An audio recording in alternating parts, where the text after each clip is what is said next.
Right breaking news చూస్తున్నాం. ఐబొమ్మ రవిని cyber crime పోలీసుల కస్టడీకి ఇచ్చేందుకు నాంపల్లి కోర్టు అనుమతి తెలిపింది. 3 కేసుల్లో 3 రోజుల పాటు కస్టడీకి అనుమతించింది. ఒక్కో కేసుకు ఒక్కో రోజు కస్టడీ ఇచ్చింది. పోలీసులు 4 కేసుల్లో 4 రోజుల కస్టడీ కోరారు. వారి వాదనలతో ఏకీభవించిన 3 కేసుల్లో కస్టడీకి అనుమతిని తెలిపిన కోర్టు ఒక్కదానికి తిరస్కరించింది. దీంతో రవిని పోలీసులు శనివారం, సోమవారం, మంగళవారం కస్టడీలోకి తీసుకొని విచారించబోతున్నారు. అలాగే సోమవారం మరోసారి రవి బెయిల్ పిటిషన్ పై వాదనలను విననుంది నాంపల్లి కోర్టు.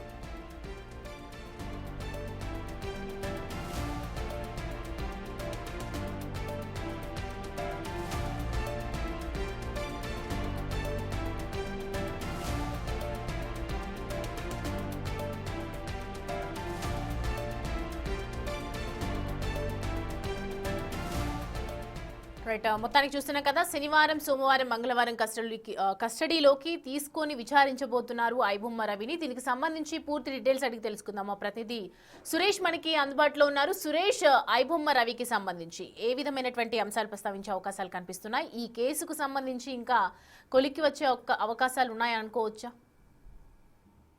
అంటే మరో 3 రోజుల పాటు కస్టడీకి అనుమతించింది నాంపల్లి కోర్టు ఐబొమ్మ రవిని. 3 కేసుల్లో ఒక్కొక్క రోజు కస్టడీలో విచారించాలని చెప్పేసి కూడా ఆదేశాలు జారీ చేయడం జరిగింది. మొత్తం 4 కేసుల్లో 5 రోజుల పాటు కస్టడీ కోరారు పోలీసులు. కానీ 3 కేసుల్లో 3 రోజులు మాత్రమే కోర్టు కస్టడీకి అనుమతించడం జరిగింది.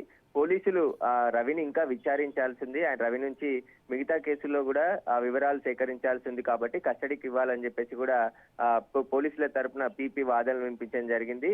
దానికి కౌంటర్ కూడా వేయమని చెప్పేసి రవి న్యాయ తరపు బెయిల్ పిటిషన్ వేశారు. బెయిల్ పిటిషన్ కి సంబంధించి కూడా వాదనలు జరిగాయి. మరోసారి బెయిల్ పిటిషన్ కి సంబంధించి వాదనలు వింటాము. ప్రస్తుతం కస్టడీ అనుమతిస్తున్నామని చెప్పేసి కూడా నాంపల్లి కోర్టు ఆర్డర్స్ ఇవ్వడం జరిగింది. రేపు రవిని చెంచల్గూడ జైల్లో ఉన్నటువంటి రవిని కస్టడీకి తీసుకొని రేపు 3 రోజుల పాటు విచారించి ఈ కేసులకు సంబంధించిన వివరాలు సేకరించే అవకాశం ఉంది. గతంలోనే 2 సార్లు రవిని కస్టడీకి తీసుకొని 8 రోజుల పాటు విచారించడం జరిగింది. చాలా కీలకమైనటువంటి సమాచారం సేకరించడం జరిగింది. అదే విధంగా రవి ఇంట్లో స్వాధీనం చేసుకున్నటువంటి ల్యాప్టాప్స్, హార్డ్ డిస్క్ ఇలాంటి వాటిలో ఉన్నటువంటి సమాచారాన్ని అంతా కూడా రీట్రీవ్ చేయడం జరిగింది. ఎఫ్ఎల్సీకి కూడా కొన్ని ఎక్విప్మెంట్ పంపించారు కాబట్టి మొత్తం రవికి ఎవరెవరు సహకరించారు, రవి ఒక్కడే మొత్తం నెట్వర్క్ నడిపించాడా, లేదంటే దేశవ్యాప్తంగా రవికి సంబంధించిన నెట్వర్క్ ఉందా, ఐబొమ్మలో ఏదైతే కొత్త సినిమా రిలీజ్ అవుతుందో వెంటనే ఐబొమ్మలో ప్రత్యక్షం అయిపోయేది కాబట్టి ఎలా రవి ఇవన్నీ చేశాడనే దానికి సంబంధించి కూడా మరిన్ని సమాచారం సేకరించడం కోసమే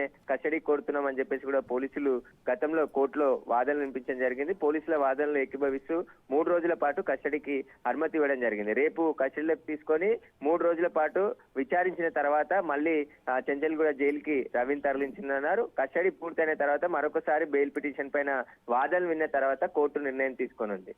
right Suresh, thanks for the updates.